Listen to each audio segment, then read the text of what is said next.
معنا المصور الصحفي زميلنا حمزه بن حسين. حمزه، شنو حوالك ساعه؟ الحمد لله يا ربي ولك الحمد. ميرسي يا نيس. خويا اليوم سهرة كانت ولا أروع.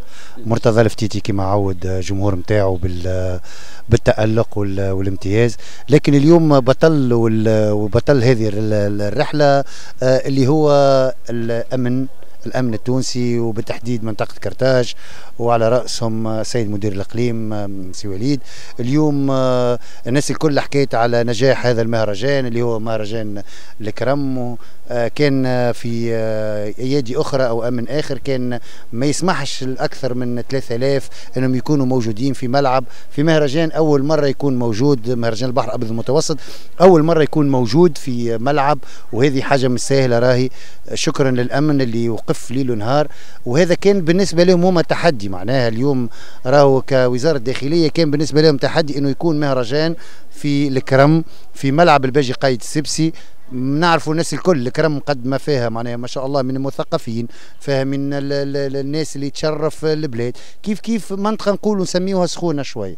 معناها قرار كان خذوه قوي، والحمد لله وبرهنوا اللي نحن امننا قادر على تامين اي حاجه، وبرهنت منطقة كرتاج بحمايتها بأمنها بالعدلية متاعها. برهنوا اليوم اللي نحن قادرين إن رانا نعملوا أي تظاهرة بلا خوف.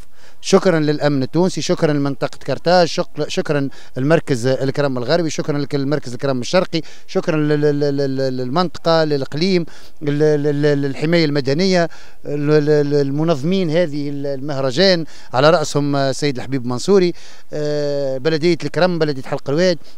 هذا ما يزيدنا الا فخر في الكرم.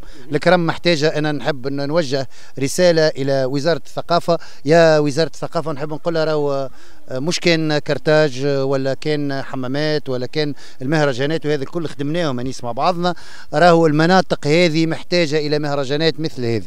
راهو اليوم شفنا اللي الكرم تنفست، ما فماش متنفس تجيني كيما حي تضامن او المنيهله او تجيو تعملوا لهم مهرجان عابر وعادي وما في حد شيء. لا لازم الفنانين الكبار اليوم برهنوا الامن التونسي، برهن اللي نحن قادرين في الاحياء الشعبيه ان قادرين نعملوا اقوى واكبر تظاهرات. اليوم بالامن نتاعنا نجموا نقدموا. كانت خذت على عاتقها الاقليم والمنطقه كرتاج انه يصير المهرجان. اليوم نحبوا يكون في كل الاحوال. معلش ليه؟ علاش 5 ديسمبر ليه؟ علاش ما تكونش موجوده في معناها نحكي المنيله، حي التضامن، جبل الاحمر، حي هلال، الكباريه. اي علاش ليه؟ علاش اليوم محكر كان على الطبقه المعينه او كرتاج او الحمامات يكون فيها مهرجانات دوليه. شفنا اليوم هذا بالبرهان والناس الكل تبعت اليوم كيفاش الامن قدر وسيطر على الموقف الكل.